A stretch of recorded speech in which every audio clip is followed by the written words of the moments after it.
Ok, alors j'avais fait une série de sondages sur Twitter et on va regarder les réponses.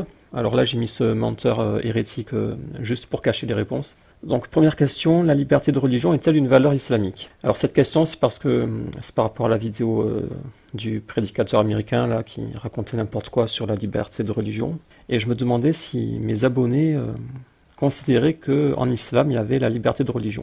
Donc c'est oui ou non. Et il me semble qu'il y en a pas mal qui ont répondu oui. J'ai essayé de ne pas voir les réponses, mais parfois j'ai aperçu les réponses et il me semble qu'il y en a qui ont dit oui. Alors que la réponse, c'est évidemment non. Pourquoi? Parce que, tout simplement, en islam, il y a les musulmans et il y a les non-musulmans. Est-ce que les musulmans ont la liberté de religion? Alors ils peuvent pratiquer l'islam, bien sûr, en islam c'est logique, mais peuvent-ils pratiquer une autre religion? Non. Et en fait, ils ont l'interdiction de changer de religion et il y a consensus là-dessus. Et pour le non-musulman, pour les gens du livre, ils ont une pratique tolérée mais limitée quand même, encadrée. Ils peuvent pas, interdiction de prêcher par exemple, ou construction d'édifices religieux, ça peut aussi être interdit. Ils ne doivent pas afficher en public, trop afficher en public leur religion, donc c'est quand même limité. Comme en France d'ailleurs, en France la pratique religieuse pour les musulmans par exemple est très limitée. Donc pour les gens du livre, la réponse ce serait en partie. Et pour les autres, la réponse c'est qu'il y a divergence. Il y en a qui disent zéro liberté de religion. Ils n'ont pas le droit d'avoir leur religion. Et pour d'autres, les Malikites et les Hanafites en partie, c'est comme les gens du livre. Donc c'est en partie. Au final, est-ce que la liberté de religion est une valeur islamique? Bien sûr que non. Car le corps majoritaire de la société est interdit de changer de religion, ou de ne pas avoir de religion. C'est interdiction stricte. Et pour les non-musulmans, c'est en partie ou zéro. Et on va voir les réponses. Donc le non l'a emporté à 62%. Alors 673 votes, c'est pas mal, c'est beaucoup. J'ai 2000 abonnés, je pensais pas que j'aurais autant de votes, je pensais que ce serait dans les 100, 200 maximum.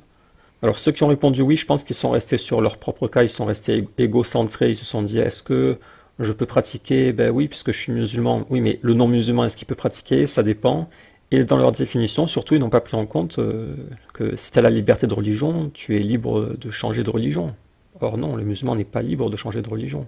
En tout cas, presque les 2/3 de mes abonnés sont d'accord que ce n'est pas une valeur islamique, et donc que Uthman, le prédicateur américain, a menti. Frapperiez-vous votre femme si elle vous désobéissait?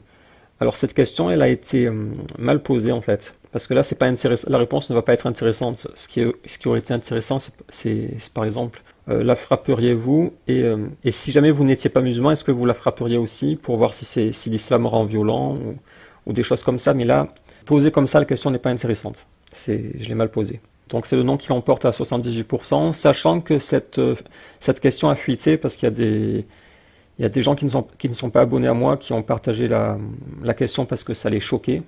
Il y a des gens fragiles qui étaient choqués, ils ont partagé et il y a eu des votes trolls. Il y en a, ils ont voté pour troller. Ils ont voté oui, je la frappe. Vous voyez, il y a 849 votes alors que sur les autres questions, il n'y en a pas autant. En tout cas, c'est un sujet que j'ai beaucoup abordé. J'ai défendu le verset du Coran, les positions des savants et tout. J'ai beaucoup insisté là-dessus, sur la permission dans certains cas avec certaines règles. Et pourtant, on voit que beaucoup de mes abonnés, 80%, peut-être plus à cause des trolls, 80% disent ok, c'est autorisé dans un certain cadre avec des conditions et tout, de frapper non violemment, etc. Mais moi, je ne la frapperai pas. Ce qui est tout à fait leur droit et c'est très bien. Quand des compagnons avaient frappé leurs femmes et que les femmes se sont plaintes, le prophète avait dit ce ne sont pas les meilleurs qui ont fait ça. Donc je suis assez satisfait de la réponse. Troisième question. Vous voyez 23 retweets. Question 3. Est-ce que selon vous, je soutiens Daesh secrètement? Alors celle-là aussi, elle est mal posée de question. Parce que en ajoutant secrètement, ça va pousser à répondre oui en fait. Ce que j'aurais dû dire, c'est est-ce que je soutiens Daesh? Point. Cette question, c'était parce que l'autre fois, je m'étais pris la tête avec quelqu'un qui disait que je soutenais Daesh, et alors que dans mes vidéos, je sais pas, certes, je parle de sujets, en fait, je parle des sujets sensibles, et je parle aussi du djihad, donc forcément, ce genre de sujet, rien que le fait de les aborder, ça fait peur à certains, donc ils se disent, ah, s'il parle de ça, c'est qu'il soutient Daesh. Donc je m'étais pris la tête avec cet imbécile, mais là, en ajoutant secrètement, forcément, ils se disent, ah, peut-être que comme il parle de ces sujets, peut-être qu'en secret, donc on va voir. Alors, ah oui, je vais faire une prévision, un pari. Mon estimation Combien parmi mes abonnés pensent que en secret, je soutiens les terroristes? Et je dirais peut-être 20%, à cause du secrètement. Et sans le secrètement, ça aurait été 5 peut-être. Ah, plus que je pensais, 40%. Bah après, je peux pas le nier, parce que si je le nie, ça réfute pas le secrètement, en fait. Parce que si je soutiens secrètement, forcément, je vais pas révéler le secret, donc ça sert à rien que je me défende là-dessus. Pensez ce que vous voulez. Question 4. L'islam a-t-il... Ah, cette question me fait peur, parce que je m'étais fait spoiler vers le début, et j'ai vu qu'il y en avait qui répondaient oui. L'islam a-t-il aboli l'esclavage? Interdiction de posséder un autre être humain. Alors là, la réponse, évidemment, c'est non. Ça n'a pas aboli l'esclavage. Le Coran donne la permission carrément d'avoir des rapports sexuels avec ce que votre main droite possède. Donc non, il n'y a pas d'abolition. Et les livres de jurisprudence sont truffés de règles sur les esclaves. Il n'a jamais été question d'abolition. Il y a bien sûr eu un encouragement, incitation à la libération, mais ça n'a jamais été une obligation. Il y a les Aïrites qui obligent à libérer s'ils payent pour s'affranchir, mais sinon les autres non, ils le recommandent. Par contre, l'islam a amélioré la condition des esclaves. Ça, tout le monde connaît, donc j'insiste pas là-dessus. Alors, pronostic, combien on dit oui et combien on dit non? L'islam a-t-il aboli l'esclavage? Je crains qu'il y ait 30% qui dit oui. Ça me fait peur. Ah, ça va, bon. 20%, mais quand même 20% qui savent pas ça, quoi. Pour la masse, c'est pas beaucoup, parce que vous demandez à la masse, ça monte à 50-60%. Mais pour mes abonnés, je suis déçu quand même. Là, vous me décevez. Suivez-vous une école? Alors, les propositions, c'était... Alors là, ça va être intéressant. C'était oui, malikite, oui, une autre, non, Coran et Sunna, et non, que Coran. Alors, des malikites, je pense que vous êtes peut-être 30%. Une autre, je pense que vous êtes 5% peut-être. Coran et Sunna, je pense que c'est majoritaire, 50%. Que Coran, je dirais, pas 5-10%. Et il me manque quelques pourcents, je vais les ajouter ici. 55-60. Voici mes pronostics, on va voir. Ok, il y a pas mal de malikites. 40%, plus que prévu. Ah, il y en a beaucoup qui suivent une autre. Mais j'ai pas pu préciser en fait, parce je pouvais mettre que 4 propositions, donc j'ai pas pu mettre malikite, hanafite, etc. Peut-être que c'est hanbalite qui est beaucoup suivi, ou shafite. Ok, 20% une autre. Non, juste le Coran et Sunna 30. Et les pseudo-coranistes, ils sont que 7. Ah, je les avais bien estimés, regardez, 5-10, et c'est entre les deux piles, 7-5. Bon, après, il y en a qui disent je suis malikite juste parce que dans la famille, ils sont malikites, c'est par culture, quoi, mais c'est pas vraiment une pratique intensive du malikisme. Mais c'est dommage, on verra pas les autres, là. 6e question, Aïcha avait-elle 9 ans? Alors ça, c'est un sujet que j'ai beaucoup abordé. J'ai beaucoup défendu le hadith des 9 ans, son authenticité. Les propositions, c'était oui, sûr à 100%, oui, entre 80 et 99%, je ne sais pas, et non. Et la bonne réponse, c'est une de ces deux. Celui qui se prononce pas, c'est très bien, parce qu'il se dit j'ai pas la connaissance, je ne sais pas. Et après, celui qui connaît un peu, il sait que le hadith est authentique, et il y avait un piège, ça c'était le piège, ce n'est pas du 100%, donc on tombe en dessous. Donc là, j'ai mis une large fourchette pour que tout le monde s'y retrouve. Par exemple, moi, je dirais plutôt dans les 92%.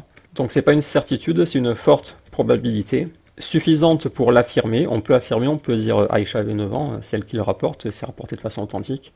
Mais ce n'est pas une certitude. Parce que la transmission... Attendez. Voilà, sur mon blog, j'ai fait un dessin. Il est peut-être pas complet parce que je l'ai fait il y a longtemps, mais c'est les principales transmissions de ce hadith des 9 ans. Déjà, il n'y a qu'un compagnon qui le rapporte, il n'y a que Aïcha, donc ce n'est pas suffisant pour donner de la certitude, car imaginez, elle se trompe. Il y a toujours cette possibilité, il faudrait qu'il y ait plusieurs compagnons qui rapportent la même chose. Ensuite, certes, il y a plusieurs rapporteurs de Aïcha, mais le problème, c'est que après ces rapporteurs, ici il n'y en a qu'un, ici il n'y en a qu'un, ici il n'y en a qu'un. Et ici, après Urwa, il n'y en a pas assez. Et regardez, ici il y en a qu'un, ici il n'y en a qu'un. Donc c'est clairement pas un hadith mutawatir. Comme quelqu'un l'avait fait préciser en commentaire, on lira les commentaires après. Donc on n'est pas dans le 100% et c'était le piège. Et je pense que certains vont tomber dans le piège parce que comme j'ai toujours défendu l'authenticité, ils ont dû croire que c'était 100%. Donc mon estimation, c'est que 20% sont tombés dans le piège, 60% sont là, peut-être 20%, peut-être plus, peut-être 15% ici. Voilà, j'ai ajusté 15, 45, 25, 15. On va voir la réponse. Ah, il y en a beaucoup qui sont sûrs, ça c'est dommage. Bon, ça c'est un défaut de mes vidéos. Je l'ai déjà précisé, je crois, en vidéo quand même, que c'était pas du 100%. Il me semble que je l'ai précisé. Mais même quand on précise les choses, les gens, ils entendent pas des fois. Ça, c'est un défaut de mes vidéos, c'est que j'ai jamais précisé, attention, c'est pas 100%, parce que c'est ahad, c'est un hadith ahad. Beaucoup se sont trompés, et ça, c'est très dommage parce que c'est un des sujets que j'aborde, et malgré ça, mes abonnés, j'ai pas su leur faire comprendre la vérité, c'est que la vérité, c'est pas 100%. Oui, sur à 80-99%, 26%, je ne sais pas 29%, et non 9%. Bon, ça va, c'est pas mal. À part le oui sûr, les deux bonnes réponses ici, elles sont bien représentées, ça va. Et non que 9. Alors que si vous posez la question ailleurs, chez n'importe quel autre prédicateur, Rachid Boussena, ça doit monter haut, ça. Le nom, il doit monter haut. Question 7. Quel est le sujet le plus difficile à accepter parmi... Alors, qu'est-ce que j'ai mis? J'avais mis djihad, par ordre alphabétique, esclave, houdoud et mariage de l'impubère. Bon, en fait, comme j'avais que 4 propositions maximum, je ne savais pas trop quoi mettre. Mes estimations, c'est que c'est clairement les houdoud qui vont l'emporter parce qu'il y en a plusieurs en fait. Donc cette proposition contient plusieurs choses, donc forcément je pense qu'elle sera devant. 50%. Esclave, je pense que ce sera... J'ai pas beaucoup de femmes parmi mes abonnés, donc ça devrait pas être très haut parce que c'est surtout les femmes qui ont des problèmes avec ça. Je dirais quand même 20%. Djihad, je pense que non, je pense que mes abonnés sont tranquilles avec ça, donc... Et 15%, et mariage de l'impubère. Là, en fait, c'est un mauvais choix, ça, cette proposition. Parce que mariage de l'impubère, ça implique rien, c'est juste tu fais le contrat quand il est petit. J'aurais dû dire âge de consommation du mariage, parce qu'il n'y a pas d'âge fixe, en fait. C'est à l'appréciation de la famille, quoi. Il n'y a pas de loi, quoi. Il y a pas... À tel âge, c'est interdit, à tel âge, c'est permis. C'est selon la nature, donc... bon, là, j'ai mal... c'est un mauvais choix de proposition. J'irai 10%. Maintenant, je vais ajuster pour faire du 100%. Je vais ajouter 5% sur les esclaves. On va voir. Oh, je suis tombé juste sur le djihad. Vous voyez, je vous connais bien. Djihad, ok. Esclave. Ah ben, je suis encore tombé juste. Est-ce que je vais faire un sans faute? Ah non. Ah, c'est le mariage de l'impubère. Mince. Alors là, je vous connais mal, en fait. Mariage de l'impubère, 44%. Ok. Bon, ça c'est intéressant par rapport aux séances des endoctrinements. Si un jour... Bon, en vrai, je suis en train d'arrêter les vidéos, mais bon, à savoir que s'il y a un sujet sur lequel il faut travailler, c'est plutôt mariage de la petite fille et les esclaves. Juste rapidement sur le mariage de l'impubère, on récapitule. Donc, l'impubère, que ce soit le garçon et fille, ils sont trop petits. Ils sont trop petits pour faire un contrat de mariage, donc ils ne peuvent pas se marier. Ils ne peuvent pas faire le contrat. Par contre, leur tuteur... mince, j'ai un doute sur le garçon. Parce qu'il y a un cas où le garçon, il ne peut pas être forcé... Je vais enlever les garçons parce que j'ai un doute. Faudra... Là, c'est une vidéo live, je ne fais pas de recherche. Donc, je vais rester sur la fille pour ne pas me tromper. Donc, son tuteur, il peut faire le contrat pour elle, à sa place. Ce n'est pas une chose recommandée, parce qu'il est recommandé d'attendre qu'elle soit pubère, mais si par exemple il y a une opportunité qui se présente, si le tuteur, dans l'intérêt de la fille, il voit une opportunité qui se présente, il craint qu'elle soit gâchée, il peut faire le contrat pour elle et il n'y a pas besoin de son consentement, puisque étant donné qu'elle est impubère, elle n'a pas l'âge, elle n'a pas l'intelligence, elle n'a pas la raison pour ça. Et les points sur lesquels il faut insister, c'est que ce n'est pas recommandé et que c'est seulement dans l'intérêt de la fille. Ça doit être fait dans l'intérêt de la fille. Imaginez par exemple un père qui est mourant, il va mourir, sa fille est petite et il craint que plus tard elle ne trouve pas un bon mari et il connaît quelqu'un de très bien, ben, il peut faire le contrat maintenant, comme ça il part tranquillement en sachant que sa fille aura un bon mari. C'est le genre de situation où ça peut être utile. Avant, dernière question, quel est le moins pire? Ah oui, alors je savais plus quoi poser comme question, je voulais atteindre 10 mais j'arrivais pas. J'ai mis Bajrafil. Alors ça c'est le piège Bajrafil, parce que comme j'ai été longtemps obsédé par Bajrafil, les gens vont peut-être croire que c'est le pire. Mounir, non, Boussena Mounir et Rachid. Voilà, j'avais mis ça. Alors la réponse c'est... Ah oui, c'est piégeux parce que j'ai dit le moins pire au lieu de dire le pire et il y en a qui sont tombés dans ce piège et moi aussi là j'allais tomber dans le piège en fait. Elle est mal posée cette question aussi. Alors le moins pire, donc le meilleur quoi. Le moins pire, bah, c'est Rachid, c'est évident. Et le pire, bon le pire c'est Mounir, lui c'est un businessman, lui il est pas dans la religion, lui il est dans le business, lui il est dans les dollars. C'est une influenceuse, lui, c'est pas un imam, lui. Faut pas confondre les gens, hein, faut pas être bête, hein. C'est une influenceuse. Il n'y a rien à voir avec l'islam. Boussena, ça passe, c'est juste que c'est un républicain, quoi. C'est dommage qu'un musulman préfère la République à l'islam et qui défende la citoyenneté et toutes ces choses-là. Donc Bajrafi, lui, c'est un vendu, il a dit j'ai porté carrément allégeance, il a carrément dit ça, j'ai porté allégeance à la République et il combat toujours l'islam pour satisfaire la République. Bon, lui, c'est un vendu 100%, c'est un Chalgoumi, Chalgoumi version 2. C'est un Chalgoumi V2, Bajrafi, malheureusement les gens ne s'en rendent pas compte. Et Rachid, ça passe, lui il se mouille pas. Après, sur les esclaves, il avait dit que l'islam a aboli l'esclavage, il avait dit ça. Ce qui est un mensonge, c'est très grave. En fait, c'est fou quoi.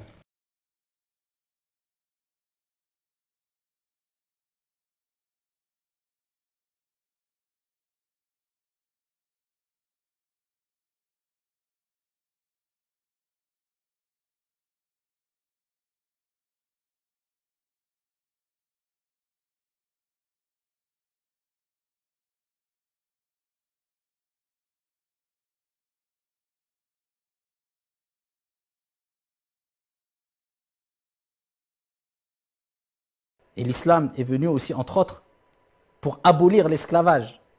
Une chose honteuse, une chose abominable, une pratique humiliante. Qu'un imam qui se dise malikite, donc il a ouvert des livres, qu'un imam qui a ouvert des livres dise l'islam abolit l'esclavage, c'est dingue. C'est dingue. En fait, c'est un incompétent ce mec, c'est pas possible. Rien qu'en lisant le Coran une fois, tu le vois que c'est pas aboli. Et dans la Sunna, tu vois que c'est pas aboli. Et comme il se dit malikite, donc il est dans la jurisprudence, il le sait. Il le sait. Comment il peut croire que c'est aboli? C'est fou. Ça montre que sa compréhension est nulle. Il a une compréhension nulle. C'est pas possible qu'il croit ça.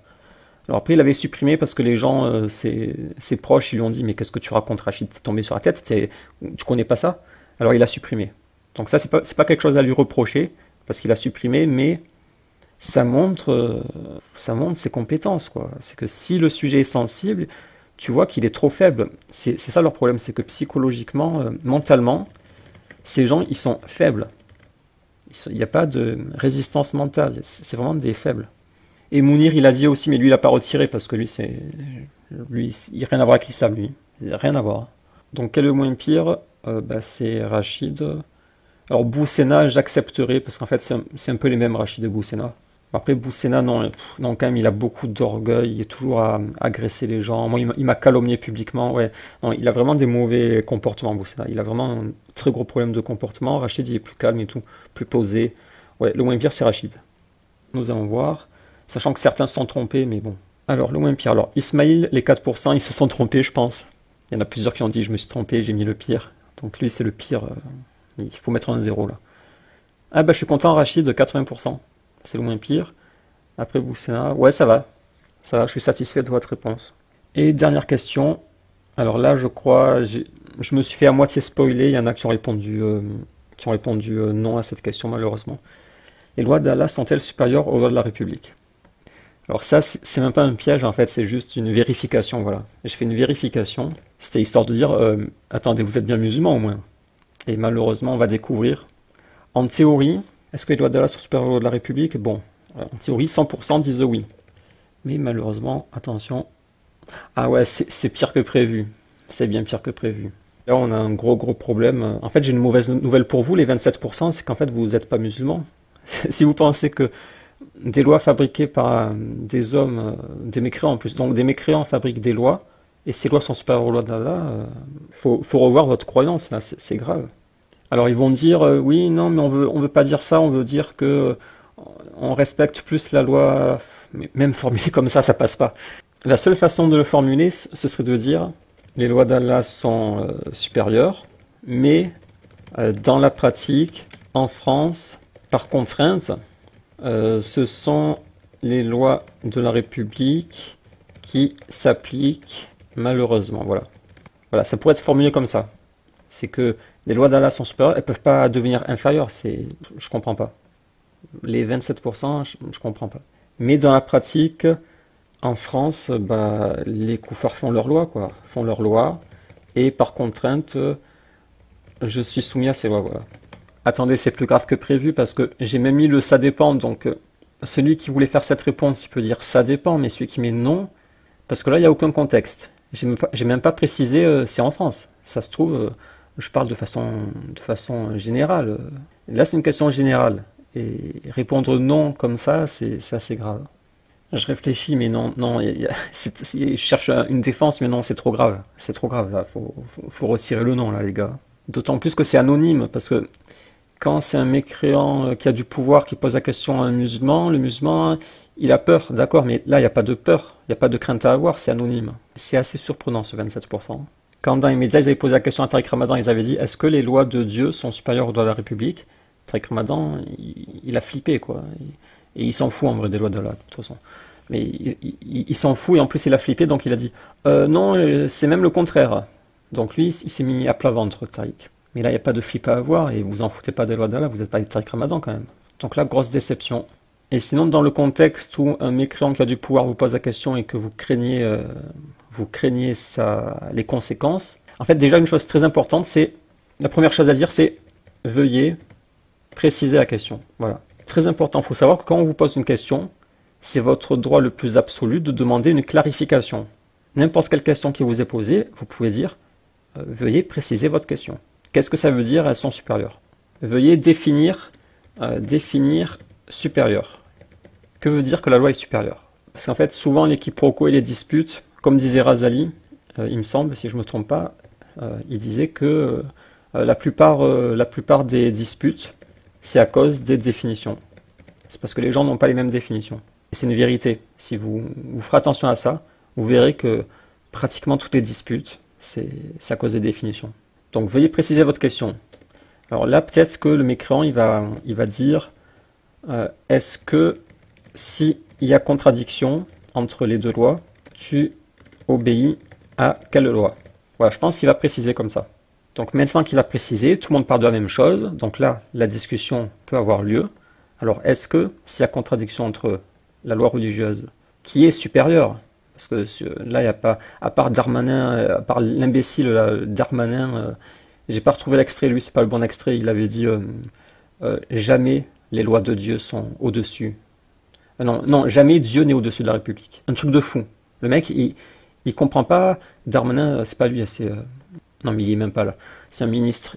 En fait, il comprend même pas le concept de Dieu, il n'arrive pas à le comprendre, il a même pas l'intelligence basique, c'est enfantin de comprendre, c'est pas un concept très compliqué, le concept de Dieu créateur. C'est un concept très très simple. Pourtant, Darmanin, ministre, il a une responsabilité et tout, il est incapable de conceptualiser Dieu. En cherchant, donc j'ai pas trouvé, mais je suis tombé sur cet extrait. Cet homme tient un discours profondément anti-républicain. De dire, moi je suis chrétien, si vous voulez, j'ai plein d'amis qui sont chrétiens. On considère en effet que la loi de la République est supérieure aux lois de Dieu. C'est la base, c'est ce qui... Voilà, alors un truc de fou. Il fait croire qu'il a des amis chrétiens et avec ses amis chrétiens, ils se mettent à genoux et ils disent les lois de Marianne sont supérieures aux lois de Dieu. Voilà, c'est un monde parallèle. Alors soit il a inventé ce truc, je pense qu'il a inventé, soit c'est pas des chrétiens, c'est des abrutis, c'est tout. Ça existe les abrutis, il y en a plein. Il y en a plein, sur Terre il y en a plein des abrutis. Donc ses amis, c'est pas des chrétiens, c'est des abrutis, c'est tout. Et il dit c'est la base. Non, la base, non. La base, c'est que Dieu, par définition en fait, c'est par définition. Dieu, par définition, il n'y a rien au-dessus. Donc la République, qui est la création d'une création, une création d'une création ne peut pas être au-dessus du créateur de son créateur, du créateur absolu. Ces gens, ils n'ont pas la raison. C'est là, tu vois, ils n'ont pas de raison. Ils parlent, ils ont des cravates. Bon, lui, il a oublié, mais bon, en général, ils ont des cravates, mais ils n'ont pas la raison derrière. C'est au cœur de notre pacte républicain. C'est au cœur de notre pacte républicain. Alors, ce pacte, alors c'est un concept assez mystérieux parce que souvent, ils parlent de pacte républicain. Alors moi, je n'ai pas jamais signé de pacte, jamais entendu parler de ce pacte. L'universalisme républicain, couramment appelé pacte républicain, est un des principes fondamentaux des différentes républiques françaises et dans une moindre mesure d'autres régimes et pays, selon lequel la République et ses valeurs, donc ça c'est les idoles, je le dis toujours, République en France c'est l'idole principale, et ses valeurs ce sont les autres idoles. Et l'ensemble de ces idoles, ils s'agglutinent autour de ça, ils les vénèrent et ils en font une religion, et ce sont des gens qui sont religieux. Ils sont dans cette religion où les idoles sont la République et ses valeurs. La République et ses valeurs sont universelles. C'est un truc de fou encore. Donc le pacte républicain, c'est considérer que la République et ses valeurs sont universelles. Ils se rendent pas compte, ces gens. Ils se rendent pas compte de la folie dans laquelle ils sont. Comment tu peux dire que j'invente un truc et ça devient universel? C'est comme s'il y a un groupe de gens qui se réunit dans la forêt. Voilà, le soir, il y a un groupe de gens, un petit groupe de gens qui va dans la forêt et ils disent venez, on fabrique des lois. Alors, on dit qu'il y a telle loi, telle loi, telle loi. Et à la fin de la réunion, ils se disent voilà, nos lois sont universelles. Nos valeurs et lois sont universelles. C'est pour tout l'univers. Ça a une dimension universelle. Comment c'est possible que des êtres humains soient autant déconnectés du réel? C'est fou. Et là, il y a un camion qui passe, il les écrase. Et tu vois que ça disparaît. Donc tu vois que c'est pas universel. Il y a la foudre qui s'abat sur eux, ça n'existe même plus. C'est pas des choses universelles, c'est des choses qui sont dans ta tête. C'est une imagination collective entre Français. Donc c'est quoi? C'est 1% de la population mondiale? Attendez, ils sont 70 millions et il y a 7 milliards. Donc il y a 7000, ouais c'est ça, 1%. Donc il y a 1% d'êtres humains qui se réunissent. En fait, sinon, moi je me suis jamais réuni, donc non, c'est pas 1%, c'est un petit cercle, c'est les francs-maçons en fait. Donc c'est les francs-maçons, donc c'est combien? 0,0, je sais pas, 1% de la population mondiale. Ils se sont réunis, ils ont dit voilà, on a telle valeur, on va faire telle loi, et c'est universel. C'est fou, autant de prétentions, autant de fanatisme religieux. Et forcément, à partir du moment où ils considèrent ça universel, forcément ils tombent dans la violence, le fanatisme, l'intolérance. Et si tu ne reconnais pas leurs valeurs ou leurs lois, forcément là ils veulent te dégommer, ils veulent te faire subir tout ce qu'ils peuvent te faire subir. En fait, les gens ne se rendent pas compte. C'est pas parce que ça s'appelle, ils mettent des majuscules et qu'ils en font toute une tonne dessus. C'est pas pour ça que ça en fait des choses universelles. Ça reste un petit groupe de gens qui ont inventé des trucs comme ça. Et une autre preuve que c'est pas universel, c'est que ça change. Les lois, elles changent. Il y a des choses autorisées qui deviendront plus tard interdites et vice-versa. Donc, comment une chose changeante peut être universelle? Pour être universel, il faut que ce soit stabilisé. Ça peut pas être universel. Ça, c'est du dogme religieux. Dans leur dogme religieux, il y a cette croyance que c'est universel. Leurs choses qu'ils ont inventées, leurs valeurs qu'ils ont inventées, qui sont débiles, qui respectent pas, c'est n'importe quoi en fait. Tu vois que c'est une fabrication leur truc. Il n'y a aucune cohérence, aucune logique. Et dans leur dogme religieux, voilà, c'est sacré ce truc quoi. C'est un truc sacré. Faut pas y toucher, sinon t'es l'hérétique et il faut t'abattre. Alors que si on sort du dogme et qu'on adopte une position neutre, objective, non, ce sont juste des gens qui ont fabriqué des choses, qui ont imaginé des choses et voilà quoi. D'autres peuvent avoir d'autres opinions. Chacun a ses opinions. Ce sont eux qui ont triomphé, donc ils dominent les autres et ils imposent leurs trucs, mais ça aurait pu être d'autres qui auraient triomphé. Moi, si j'avais triomphé, il y aurait eu d'autres valeurs plus nobles en place. Moi, à la place de liberté, égalité, fraternité, moi j'aurais mis... mes valeurs, je les avais mises sur Twitter, c'est pudeur, justice, nature, peut-être. Ok, j'ai trouvé.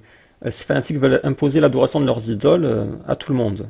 Oui, en fait, ils veulent te forcer, quoi. T'as pas le droit d'avoir tes propres valeurs.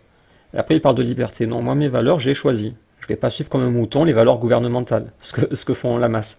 Mes valeurs, la pudeur, la justice, la vérité, le bien, la nature. Voilà, ça c'est des exemples de valeurs plus nobles que ce trio pourri, qu'ils n'arrivent même pas à le faire fonctionner, ce truc. Il marche pas, il fonctionne pas, ils ne le respectent pas, c'est rempli de contradictions, et c'est mauvais. La liberté, c'est mauvais. Parce que la liberté, ils sont forcés de la limiter. Ils la limitent à quel endroit, quand ça les arrange.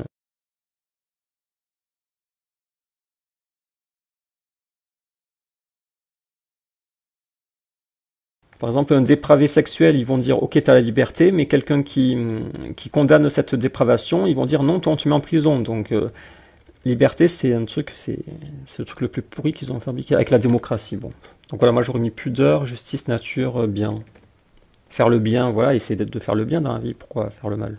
Donc ils inventent leur truc, après ils fabriquent leurs lois. Alors moi j'avais comparé au Playmobil. Vous allez en prison, les gars. Vous ne respectez pas les lois de la République. Playmobil, en avant les histoires. Ou plutôt au Lego. Vous savez quand on est petit, on a des jouets, là, des petites briques en plastique, les Lego, et après on fabrique des histoires, il y a des bonhommes, et on peut inventer des histoires, et on dit, voilà, dans tel endroit, il y a telle loi, et voilà, c'est les lois des Lego. Ben, faut bien comprendre que les lois que fabriquent les hommes, pas qu'en France, n'importe où, c'est pas des lois universelles comme ils pensent. C'est comme les lois des Lego. C'est comme, voilà, c'est des Lego, ils ont fait leurs lois. D'un point de vue universel, absolu, si tu regardes dans l'absolu, tu te places dans l'univers, dans le cosmos, ce n'est rien. C'est même pas de la poussière, c'est rien, quoi. C'est une imagination de Lego. Donc quand 27% te disent que les lois des Lego sont supérieures aux lois du créateur de tout, même des Lego, c'est même le créateur des Lego, donc quand 27% dit ça, c'est fou. Hein. Donc on revient sur la question, est-ce que s'il y a contradiction, tu obéis à quelle loi? La loi de Dieu ou des Lego? Et là la question est simple, c'est que ça dépend si tu es forcé ou pas. Donc ce qu'il faut répondre c'est, est-ce que la loi des Lego est contraignante? Est-ce que je suis contraint de lui obéir à cette loi? Par exemple, est-ce que si je refuse de lui obéir, je vais en prison, je suis enfermé? Et là, si tu réponds oui, c'est contraignant, alors tu réponds, alors j'obéis à la loi inférieure des Lego, car je n'ai pas le choix. Elle est contraignante. Et là, normalement, il est satisfait. Il est censé dire, ok, ça me va, tu obéis à ma loi de Lego. Sauf que ce qu'il ne va pas aimer, c'est que tu la considères comme inférieure. Tu lui obéis, tu lui dis d'accord, je lui obéis parce que c'est contraignant, mais je la considère malgré tout inférieure. Et ça, en tant que fanatique religieux, il ne le supporte pas. Mais il ne peut pas vraiment te le reprocher, parce que regarde, tu dis j'obéis, je lui obéis, donc qu'est-ce qu'il peut te reprocher? Donc là, il est dans une position inconfortable. Donc là, il est censé être satisfait, mais comme tu la considères inférieure, religieusement parlant, du point de vue religieux, en tant que fanatique, ça ne le satisfait pas. Il veut, parce que leur shahada, eux, leur attestation de foi, c'est nulle divinité au-dessus de Marianne. Tu peux croire en Allah, mais il faut qu'il soit en dessous, il faut que tu le considères inférieur. Et là, comme tu le considères supérieur, même si tu obéis à la loi, religieusement parlant, fanatiquement parlant, ça met inconfortable. Mais puisque tu dis que tu obéis, il ne peut pas vraiment te reprocher. Après, j'ai une autre proposition, si vous voulez, c'est vous répondez, quand on vous demande est-ce qu'elles sont supérieures de la République, vous répondez les lois de la nature, les lois naturelles, sont-elles supérieures aux lois de la République? Alors ça, c'est une question qu'on lui a jamais posée, et donc ça va un peu le faire bugger, parce qu'il va se dire les lois de la nature, en fait, scientifiquement, oui, bien sûr qu'elles sont supérieures, et c'est prouvé scientifiquement, donc il ne peut pas le nier, ça. Ça, c'est quelque chose qu'il ne peut pas nier. Les lois de Dieu, c'est vague, mais si tu dis les lois de la nature, il ne peut pas nier qu'elles sont supérieures. Parce qu'elles sont réellement universelles. Aux quatre coins de l'univers, les lois s'appliquent. Elles sont universelles pour tout le monde, les mêmes. Donc naturellement, il va reconnaître que c'est oui. Mais ça veut dire que les lois de la République sont inférieures. Et ça, religieusement, ça l'insupporte. C'est inconfortable. Il ne peut pas l'accepter. Donc, oui, mais non. Oui, non, bug. Voilà, ça va le faire bugger cette question. Il va réfléchir dans sa tête, il va y avoir un bug et bon, après il va dire oui, mais je parle des lois civiles. Il va essayer de fuir comme ça. Je parle des lois civiles. Et là, faut insister. Vous dites ok, non, mais sinon, de façon générale, est-ce qu'elles sont supérieures? C'est pas une vraie réponse. La vraie réponse, elle est au-dessus. Mais si vous voulez le faire bugger pour rigoler, voilà. Après, j'ai jamais essayé. Peut-être que ça marche pas, mais je pense que ça va marcher. Ok, pour finir, on va regarder vite fait les commentaires. La question peut avoir deux réponses. Oui, dans le sens qu'elle laisse une libre pratique aux limites, avec certaines limites. Voilà, lui, il a bien répondu. Non, dans le sens où elle discrimine ces derniers et les pousse à se convertir. Alors lui, il a juste oublié le cas du musulman. C'est que le musulman, il n'a pas la liberté de religion dans le sens où il ne peut pas changer de religion. Donc il est coincé dans la religion, c'est pas de la liberté, c'est une prison, c'est le contraire. J'aurais plutôt dit simplement non, parce que si tu choisis pas l'islam, tu vas en enfer, donc t'es pas libre. Lui, il a un problème de définition, je crois. La question, c'est parce que là, ok, servons même, t'es pas libre, si... Ils rentrent avec des chaînes, bon, eux, ils sont partis loin. La question est bien trop ouverte, tu sais pertinemment... Attendez, il n'y a pas les photos, ça me perturbe, j'actualise. La question est bien trop ouverte. Tu sais pertinemment que les gens du livre ne sont pas égaux aux associateurs. Or, le shirk, en tant que din, est illicite. Les gens du livre n'ont pas de liberté religieuse, du moins comme en France ou les pays laïcs. Aucune église ne peut être construite ni réparée. Réparée à divergence. Et construite, ça dépend où. Les gens du livre n'ont pas de liberté comme en France, où ils ne peuvent pas prêcher, où ils ont une liberté moindre. Quoique, je répète, en France, les musulmans sont très limités. Mais là, ils sont tous coincés sur le cas des non-musulmans. Mais pour les musulmans aussi, la question se pose, est-ce que le musulman a la liberté de religion? Attendez, pour se mettre d'accord, on va regarder la définition déjà. Le droit du citoyen d'adhérer librement à une religion et de la pratiquer. Est-ce que le musulman peut adhérer librement à une religion et la pratiquer? Non. La liberté de religion désigne le droit subjectif fondamental des personnes de choisir et de pratiquer une religion donnée ou aucune. Le musulman ne peut pas pratiquer aucune. Donc là, ils sont restés coincés sur les non-musulmans. Réparer, si elles sont détruites, tu n'as pas le droit de les réparer. Bon, il y a divergence selon les écoles. Il serait bien déjà de définir, alors lui il est intelligent, définir la liberté de religion. Tout dépend du sens que tu donnes. On peut citer la sourate, les mécréants par exemple. À vous votre religion, à moi la mienne. Je pense qu'il parle comme un pays laïque. Pour la liberté de religion, il y avait quand même le statut de dhimmi. Ouais, ils sont tous coincés sur les dhimmi, ils n'ont pas pensé aux musulmans, qui permettait d'avoir la liberté de culte et l'autonomie religieuse à condition de payer un impôt. Donc oui, il y a une liberté, mais après encore avec divergence, certains, ceux qui n'ont pas un livre, ceux qui ne sont ni juifs ni chrétiens, il y a divergence. Il y en a qui disent ils ont zéro liberté. Et pour les musulmans, là il y a consensus qu'ils ne peuvent pas changer. Ou la fiche S entièrement méritée in my opinion. Des questions fermées sur des sujets qui nécessitent un développement. Tu sais à quel point c'est limité Twitter pour le sondage et pour même un simple tweet qui nécessite un développement soit sérieux un minimum. Oui, techniquement, tant qu'il paye une taxe. Rentres-tu Ahl al-Kitab dedans? Bon, ils sont tous coincés sur les non-musulmans. Tu es libre de ne pas croire, il faut juste assumer les conséquences derrière. Ouais, ça c'est peut-être une ruse rhétorique. Absolument pas. Les commentaires à Aïcha avait-elle 9 ans? Attendez, mais il n'y a pas beaucoup de commentaires. Par contre, ça a été cité. Ah voilà, c'est lui dont je vous ai parlé. Ceux qui disent sûr à 100% wesh, c'est pas Tawatur, mais mec, calmez-vous. Voilà, c'est lui. Il sait que c'est pas du 100%. En fait, il faut que je regarde aussi les citations, parce qu'en dessous, il y a les commentaires, il y a aussi les citations. Alors ça, c'est la question, le sujet le plus difficile. Franchement, celui qui a compris comment se pratique l'islam dans le juste milieu en étudiant sommairement la vie du prophète, il ne peut pas avoir de la peine avec un de ces sujets, à part celui qui est ignorant ou débutant, car l'islam défend la justice et combat l'injustice. Ça se pose pas ce genre de questions.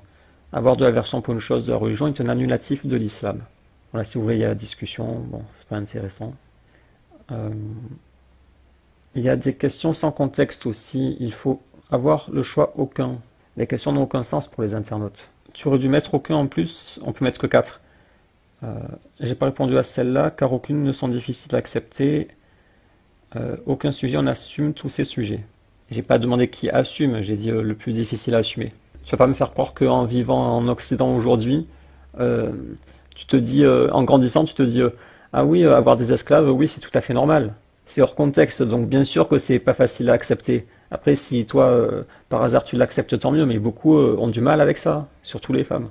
Et les citations, aucun, lui, il veut qu'on apostasie. En fait, on est entré en plein dans l'islam, contrairement à toi. Pourquoi apostasier? Comment ça, gratte la tête, perso houdoud. Quel est le moins pire? Il y a 2 citations. Et est-ce qu'il y a des commentaires? Ouais. Impossible de répondre car pour moi, c'est tous les mêmes. J'ai pas choisi ici car ils sont tous dans la corbeille.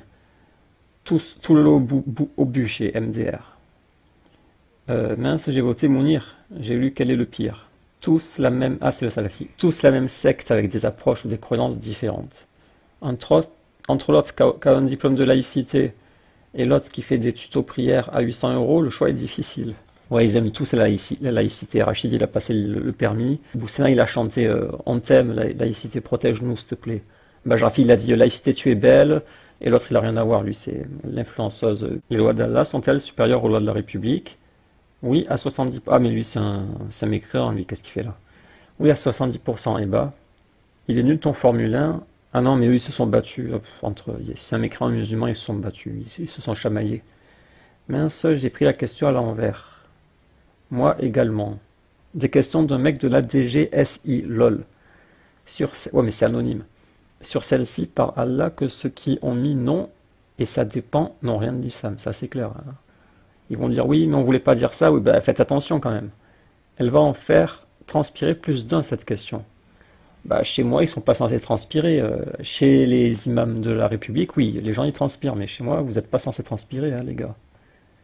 Des gens ont quand même répondu non, ou ça dépend. Salam, pourquoi ne faut-il pas répondre ça dépend? La question néglige pourtant la confusion entre légitimité et légalité. Évidemment, la loi d'Allah est plus légitime qu'une loi forgée par des hommes. Ben alors voilà, tu réponds, elle est supérieure. Mais on respecte généralement d'abord la loi du pays. Assurance, banque, etc. Mais est-ce qu'elle est supérieure, cette loi du pays? Donc ça, c'est ce qu'on avait vu, j'obéis, mais à la loi inférieure. La question est d'ordre général, donc oui, voilà, lui il a raison, c'est général, donc tu réponds oui, tu cherches pas la petite bête. Mince, j'ai répondu à l'envers par précipitation. Et les citations que j'ai oubliées, ici il y en a une. L'islam a-t-il aboli l'esclavage? MDR. Est-ce que selon vous, je soutiens Daesh? Tu soutiens plutôt Al-Qaïda? Mais qu'est-ce qu'il raconte? En fait, juste une précision sur Daesh, c'est que avec le terrorisme, là, il y a un problème que quand il y a un voyou, parce que la plupart c'est des voyous, pas tous, je dis pas tous, attention, mais par exemple Mera, tu vois, Mera a son profil, tu vois que à l'école c'était le voyou, c'était la racaille, et après il a sans doute fait du trafic de drogue, sans doute agression, raquette, on le voit le profil, on le devine, il n'est pas difficile à deviner son profil.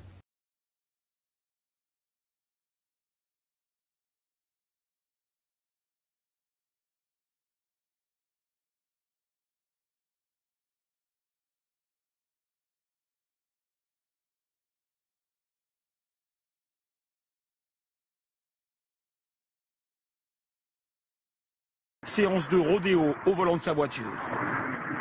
Sans doute un langage vulgaire, il doit y avoir une vulgarité à chaque phrase, agressif et tout. C'est un profil assez répandu et qu'on devine facilement. Après, je peux me tromper, désolé si je me trompe, mais pour moi, Mera, c'est le profil du voyou, qui est très éloigné dans son comportement de la religion. Ils n'ont pas la douceur, la pudeur, le bon langage, la miséricorde, ils n'ont pas ces choses. Vous connaissez les hadiths, Allah aime la douceur, la pudeur est une branche de la foi, vous connaissez toutes ces choses, et ils n'ont pas ce comportement, ils ont l'opposé, ils ont le contraire. Et quand des voyous comme ça rencontrent des groupes djihadistes qui disent va tuer les mécréants, c'est un devoir religieux, djihad, ils disent regarde c'est le djihad, qui est un très joli mot dans la religion. Pour ce type de profil, ça leur est facilité, donc après il va faire son terrorisme. En fait, ce qu'il va faire, c'est qu'il va continuer à être comme avant, c'est-à-dire une racaille, c'est le gars qui pourrissait la vie de tout le monde à l'école, et qui pourrit la vie des gens dans la rue, les passants, c'est vraiment un profil détestable. Et donc cette fois, il va continuer ses méfaits, cette fois, il va passer au crime, mais il va ajouter « je le fais au nom d'Allah ». Et juste en ajoutant ça, ce qui se passe, c'est que d'un coup, pour certains, il y a une auréole qui se met sur sa tête, ça devient une espèce de saint, il devient noble, pourquoi? Parce que il dit « je tue au nom d'Allah », donc les gens ils pensent djihad, donc ils pensent à tous les versets, les hadiths sur les mérites du djihad et tout. Et donc il y a l'auréole, la sainteté, la noblesse qui arrive. Sauf que les gens ils oublient que ça reste juste le voyou de base, et sauf qu'il fait ses crimes maintenant au nom d'Allah, mais c'est le même qui pourrissait la vie des gens à l'école, qui pourrissait la vie des gens dans la rue, maintenant il se met à tuer des gens. Il pourrit encore la vie des gens, c'est la même personne en fait. Autre chose, c'est qu'il peut s'attaquer à vous. Comme à l'école, il pouvait s'en prendre à tout le monde, et il s'en prenait surtout aux innocents, comme dans la rue, il s'en prennent surtout aux innocents, là, il continue de s'en prendre aux innocents. Mera, il avait pris des enfants en plus, des maternelles. Il a pris des maternelles, il leur avait tiré dans la tête, c'est ça? Et ça aurait pu tomber sur vous. Bon, après, lui, il avait visé des juifs, mais l'autre qui a écrasé les gens, là, l'autre, il a écrasé, la moitié, un tiers, je sais pas combien, un tiers de familles musulmanes. Parmi les musulmanes écrasés, ça aurait pu être votre maman, et certains ne se rendent pas compte, j'ai l'impression. Donc il y a ce gros problème, en fait, c'est de l'idéalisation. C'est ce que je dénonce tout le temps, c'est que les gens, ils ont tendance à idéaliser. Si quelqu'un a un costume, il y a de l'idéalisation qui va se mettre en place. Si quelqu'un a la rhétorique, il est fort pour faire croire qu'il a toujours raison, les gens, ils vont se mettre à l'idéaliser. Le costume, ça peut être le costume de la piété ou le costume des diplômes. Et c'est pareil, quelqu'un qui dit « je fais le djihad, je tue au nom d'Allah », il y a le phénomène d'idéalisation qui se met en place. L'autre effet d'idéalisation, c'est que, comme les imams de la République, ils mentent, ils cachent les sujets et ils mentent dessus, les sujets comme le djihad, et que Daesh, eux, ils disent « on fait le djihad, on écrasez tout le monde, écrasez-les ». Je suis désolé, c'est ce qu'ils avaient dit à l'époque, ils avaient dit écrasez les mécréants dans la rue, prenez des voitures, écrasez-les, prenez du poison, empoisonnez-les. C'est ça leur truc. Hein. Daesh, c'est ça, il faut comprendre. Et donc là, ce qui peut se passer, c'est que comme eux, ils cachent, ils mentent, et eux, ils assument, ils disent on fait le djihad, les gens ils peuvent se dire ah ben eux, comme Zemmour il dit, il dit c'est le vrai islam, même Ayman Ther, il y a qui Ibn Ahmad, Bajrafil aussi, ils disent que c'est le vrai islam des livres. Bon, eux, c'est parce qu'ils veulent combattre l'islam traditionnel, donc ils font l'amalgame. Comme ils veulent le combattre, ils le diabolisent en disant, ça les arrange en fait, ils disent, l'islam des livres, c'est Daesh, donc vous voyez, c'est pas bien l'islam des livres. C'est bien cet islam qui nous a, par exemple, autorisé de tuer les enfants et les femmes. Quand Éric Zemmour il va nous dire ok bah l'islam dans ce cas il est responsable de Daesh, en vrai il a raison. C'est notre islam qu'on pratique tous les jours, c'est l'islam qui se trouve dans notre patrimoine. Il a raison, c'est vrai. Et on dit non mais c'est pas possible, l'islam c'est pas le sang, l'islam c'est pas la guerre, etc. Eh bien on doit avoir la même démarche dans tous les autres sujets. Et à partir de là, en fait tout change, tout s'effondre. Les mêmes savants qui nous apprennent comment faire la prière, comment mettre les mains dans la prière, comment faire les ablutions, etc. Ce sont les mêmes. S'ils ont pu faire des erreurs dans tel sujet, ils aussi peuvent faire des erreurs dans l'autre. Si on doit avoir un regard critique vis-à-vis de ce qu'ils ont dit dans tel sujet, le sujet du djihad, eh bien on doit avoir le même en fait esprit critique quand ils nous parlent de la prière et qu'ils nous parlent d'autres choses. Et après là, ça remet plein de choses en question. Je ne considère pas qu'une femme musulmane a l'obligation de se voiler la chevelure. Si elle ne veut pas le faire, elle ne le fait pas et il n'y a pas de péché. Est-ce que l'islam a interdit le mariage entre hommes? Il n'y a pas d'interdiction.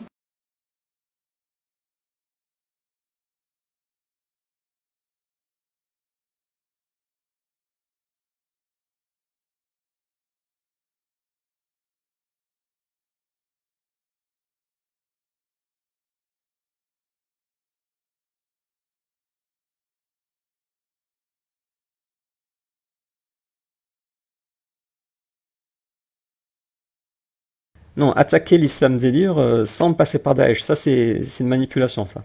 Donc eux je les mets de côté, mais Zemmour par exemple, il idéalise, je suis sûr qu'il idéalise Daesh parce que eux ils assument. Parce qu'en fait c'est simple, Zemmour il voit qu'il y a marqué dans le Coran djihad, eux ils assument pas, eux ils assument et donc pour lui c'est eux les vrais musulmans quoi. Parce qu'il n'y a pas assez noir-blanc pour ces gens. Et d'ailleurs selon moi c'est une des causes de ce problème, ce sont ces imams qui n'assument rien. Pourquoi? Parce que s'il y avait entre les deux des personnes qui assument avec le contexte, avec science, avec intelligence, etc. Attendez, je vais vous retrouver une parole de Ibn Taymiyyah que j'avais mis sur Twitter.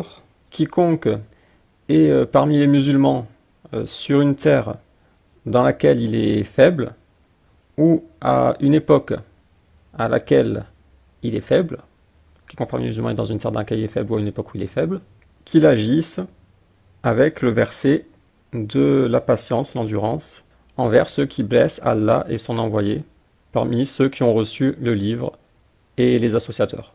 Après, si les musulmans ont la force, c'est différent. Mais Ibn Taymiyyah dit que si tu es dans une terre où tu es faible, ou à l'époque où tu es faible, et que les gens du livre et les associateurs blessent Allah et le prophète, qu'il agisse selon le verset de l'endurance et du pardon. En fait, il y a un contexte à prendre en compte. C'est comme il y avait aussi une citation hanafite que j'avais mise, c'est dans la Hidayah, si l'imam voit un traité de paix avec les gens de la guerre, ou un groupe d'eux et qu'il y a en cela une maslaha, un intérêt, un bénéfice pour les musulmans, alors il n'y a pas de mal en cela. Si maslaha, pas de mal à faire un traité de paix.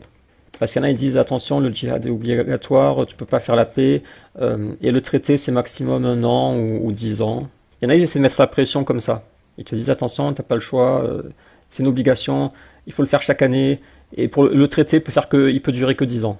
Plus loin, Marhinani explique, et parce que le traité est un djihad dans le sens si c'est un bien pour les musulmans, parce que l'objectif est de repousser le mal, si le conflit continue. Et le jugement, le traité n'est pas limité à la durée qui est rapportée. Donc Marhinani, école hanafite, dit, il n'y a pas de limite, contrairement à l'avis d'autres écoles, il n'y a pas de limite.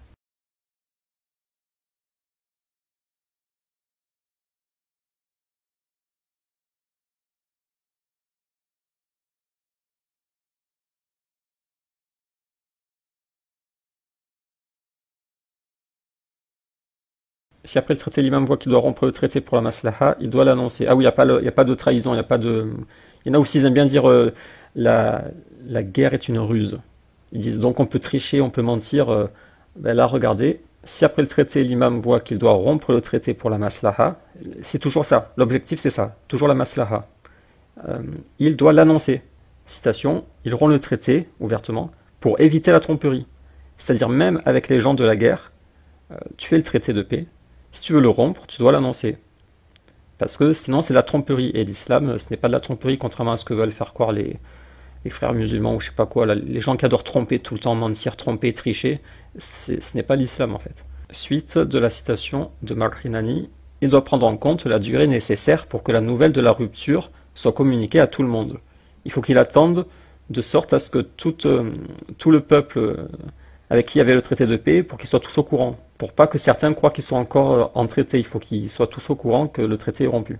Est suffisante une durée pour que leur gouverneur, après avoir appris la rupture, le transmette aux différentes parties de son royaume, parce qu'en cela on évite la tromperie.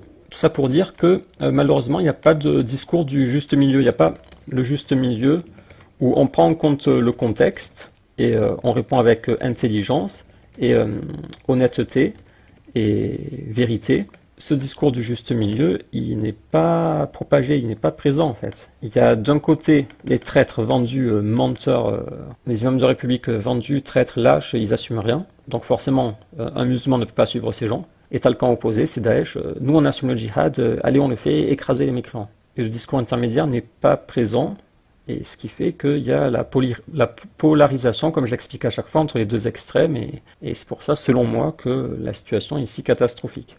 Et donc pour moi, les imams sont responsables parce qu'ils devraient adopter le discours véridique du juste milieu, mais ils n'ont pas le courage, ou ils n'ont pas, je sais pas, il manque de quoi? Il manque de courage, c'est clair. Il manque d'honnêteté, de sincérité. Ouais, ils n'ont pas la sincérité. En fait, ils cherchent juste leur intérêt personnel et surtout ils ont un amour démesuré pour les Occidentaux. C'est terrible. Des fois, on se dit, est-ce qu'ils sont musulmans? Souvent, on ne sait pas trop. Et donc, moi, il y en avait combien? 30% qui pensent que je soutiens secrètement Daesh. C'est parce que ce discours n'existant pas, ils n'arrivent pas à me mettre dans une case. Parce qu'il n'y a que deux cases. Il y a ceux qui sont contre le djihad et ceux qui sont pour. Et qui disent, c'est parti, écrasez-les. Le discours intermédiaire n'est pas tenu. Donc, forcément, si moi, je réfute ces gens-là, les gens, ils me mettent automatiquement dans cette case. Parce qu'ils ne savent pas qu'il existe des intermédiaires entre les extrêmes.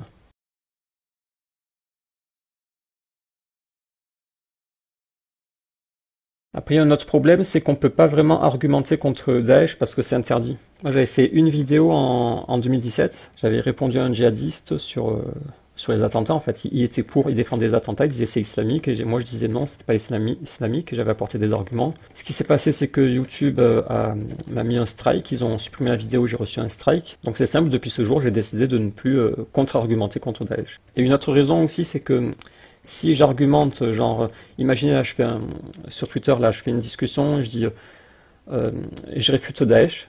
Le problème, c'est qu'ils ne peuvent pas se défendre parce qu'ils n'ont pas le droit de répondre. Sinon, ils se font censurer de suite. Donc, je suis en train d'argumenter contre des gens qui ne peuvent pas contre-argumenter, donc ce n'est pas honnête.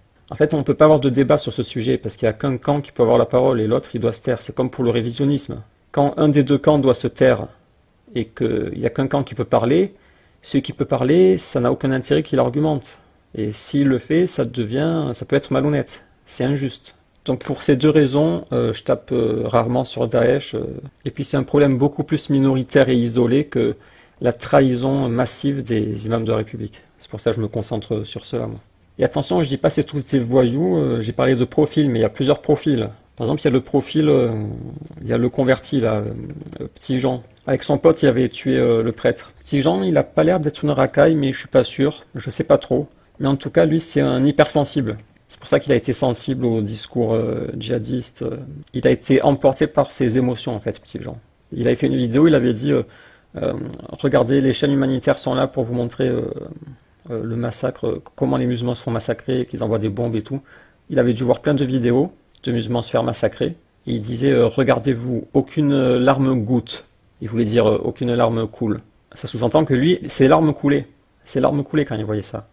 Et il se disait comment ça se fait, pourquoi personne ne fait rien, les autres, leurs larmes ne goûtent pas, comment ça se fait. Et il ajoutait la Oumma, elle fait un. Sous-entendu que quand les autres souffraient, c'est lui qui souffrait aussi, et ses larmes coulaient. Et c'est pour ça, lui, c'est un hypersensible, et donc, c'est simple, il voulait faire quelque chose, il voulait aider. Sauf qu'il n'avait pas de possibilité en fait. Comment tu veux faire? Qu'est-ce que tu veux? Comment tu veux aider? Tu peux pas aider. Tu peux faire des tout petits trucs, genre je sais pas, faire des dons, ou je sais pas, tu peux faire des tout petits trucs, mais tu peux pas. C'est trop compliqué pour le petit Jean. Pour le petit Jean, c'est trop compliqué. Mais il voulait aider parce qu'il était hypersensible. Et donc quand il a entendu le discours terroriste, djihadiste, venez, on se venge, c'est le djihad contre les koufars. Eh bien, il est tombé dans ce piège, malheureusement. Mais il avait la sincérité, il était sincère, la sincérité, et il était perdu, il était impuissant, il était désemparé, voilà. Il était désemparé, perdu, en larmes, il ne savait pas comment faire. Et naïf surtout. C'est surtout ça le problème, c'est qu'il était trop naïf. C'était un jeune, hein. Donc attention, je dis pas c'est tous des voyous, je dis il y a différents profils. Il y a le profil de taré, il y a le profil de racaille, il y a le profil de jeune naïf converti perdu, il y a différents profils. Après, ce serait intéressant d'avoir des débats et de poser des arguments. Le problème, c'est que ça, c'est interdit. Tu peux pas contre-argumenter parce que tu peux même pas citer leurs arguments à eux pour après les contre-argumenter. C'est interdit. Et je crois que j'ai terminé la vidéo, non? Attendez, il reste quoi? Frapper la femme, est-ce qu'il y a... Ah oui, 23 citations, mais ça, c'est les trolls, là. Bon, on s'en fiche. Et sur la liberté de religion, le trade a aucun sens MDR. Pas la moindre idée de ce qu'on appelle une valeur islamique. Les empires musulmans passés... Je sais pas si c'est un musulman, lui. La protection des dhimmis, leur lieu de culte, leur école institution religieuse, etc. Mais si par liberté tu veux dire tolérance intellectuelle, alors non. Ouais, voilà, y a personne, c'est bizarre, il n'y a personne qui a pensé aux musulmans et l'interdiction d'apostasier. Ok, bah je crois qu'on est bon, vidéo terminée. Là, vous avez oublié les musulmans, la grosse erreur. Ah, mais c'est pas 30%, c'est 40% carrément. Presque 1 sur 2, quoi. Vous abusez, hein, les gars. La majorité qui suit une école, c'est pas mal. Aïcha, là, c'est dommage. Gros problème ici, c'est un tiers qui croit que c'est 100%. Et là, vraiment, ça c'est incompréhensible ce truc-là. 30% non. Bon. Attendez, on n'a pas vu la fin de cet extrait. Vous voulez voir du fanatisme religieux? De Dieu, c'est la base, c'est ce qui est au cœur de notre pacte républicain. Et si vous n'acceptez pas cela, vous n'êtes plus dans la République. Vous êtes contre la République et vous êtes contre Samuel Paty. Voilà, donc lui, il participe à la polarisation dont j'ai parlé. C'est que si tu dis je considère que les lois divines sont supérieures à des lois humaines, ce qui est une évidence, c'est par définition en fait. Si tu considères que Dieu est supérieur aux hommes, alors tu es contre la République, parce que dans leur dogme, elle est supérieure à tout. En fait, t'es pas contre la République, mais tu es contre leur dogme. Tu vas contre leur dogme. Et donc tu es contre le prof qui a été tué par le terroriste, et il veut sous-entendre, parce qu'il n'y a pas de nuance chez eux, si t'es pas Charlie, c'est que t'es Koulibaly, quoi. Donc tu es contre, tu es pour, tu es un terroriste, voilà. Tu es terroriste. Et donc avec ce discours, il met la pression pour que tu choisisses ton camp entre, il n'y a que deux camps. Deux camps, tu as le camp de la République et tu as le camp des terroristes. Et donc voilà, les imams de la République, ils sont dans ce camp. Et si tu es contre les imams de la République, ce que je suis absolument contre. Si tu aimes la vérité, tu ne peux pas être pour des menteurs. Si tu es contre eux, alors forcément on te place dans ce camp.